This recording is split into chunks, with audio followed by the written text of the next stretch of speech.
देखो, डेमोक्रेसी जो entirely depend होती है ना, ये फ्री स्पीच पे डिपेंड होती है।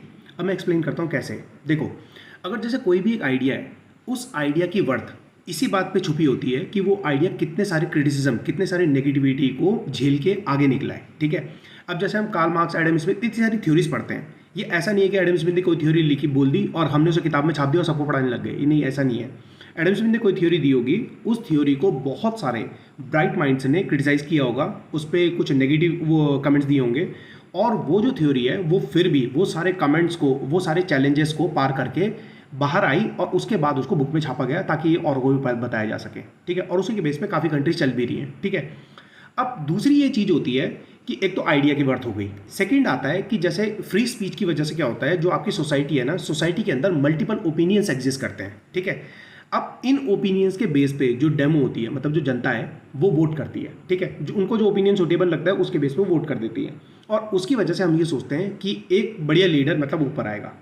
अब हमें ये दिखाई दे रहा है कि फ्री स्पीच की वजह से ये दो चीज़ें होती है। मान लो कि अगर आप एक पॉलिटिशियन हो और आप फ्री स्पीच को रिप्रेस करते हो, मतलब कि आपके अगेंस्ट जो भी बोलेगा उसका आप रिप्रेस कर दोगे, तो इससे क्या होगा? देखो, इससे ना दो चीज़ें होती है। फर्स्ट होता है बैकफायर इफेक्ट।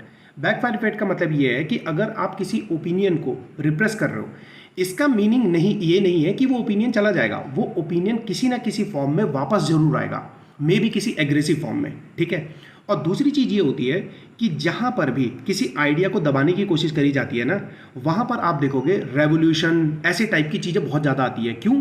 क्योंकि लोग जिसको वो इस फ्री स्पीच देनी थी, वो फ्री स्पीच दबाई गई। अब वो जो होगा ना, वो बहुत एग्रेसिव वे में उस फ्री स्पीच को लेके आएगा, क्योंकि उसे भी अपनी बात बतानी है। ठीक है।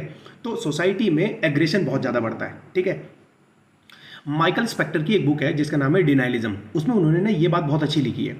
उन्होंने लिखा है कि जब ना तुम किसी स्पीच को, किसी फ्री स्पीच को रिप्रेस करने की कोशिश करते हो, तो लोग ना उस फ्री स्पीच को भूल जाते हैं। लोग बस तुम्हें हेट करने लग जाते हैं कि तुमने उसको रिप्रेस करने की कोशिश करी थी। जैसे मैं इसका एग्जांपल बताता हूँ। मान लो कि ये मीडिया है, आपको पता लगता है कि एक बहुत बड़ा कुछ का कांड हुआ है आपके किसी एरिया में या किसी बहुत बड़ी जगह में आपकी कंट्री के अंदर। ठीक है। और मीडिया वो दिखाई नहीं रहा है, तो आपको ना उस चैनल से हेट होने लग जाती है कि ये दिखा क्यों नहीं रहा है यार ये चीज़, राइट। अब यहाँ पर आपको यही समझना पड़ेगा कि आप ना उस बात को भूल चुके हो। आपको ये बात याद है केवल कि इसने नहीं दिखाया। तो कभी भी जहाँ पर भी फ्री स्पीच को दबाया जाएगा, तो उस फ्री स्पीच के अगेंस्ट वो बंदा, मतलब जो लोग होंगे, वो उस बंदे को ही हेट करने लग जाएंगे। और फ्री स्पीच का होना इसलिए ज़रूरी है क्योंकि फ्री स्पीच के बेस पे ही ओपिनियन होते हैं, और फ्री स्पीच के बेस पे ही फैक्ट्स बनते हैं, क्योंकि क्रिटिसिज्म बहुत अच्छी चीज़ होती है। Thank you. इसमें आपकी क्या राय है, बता सकते हैं।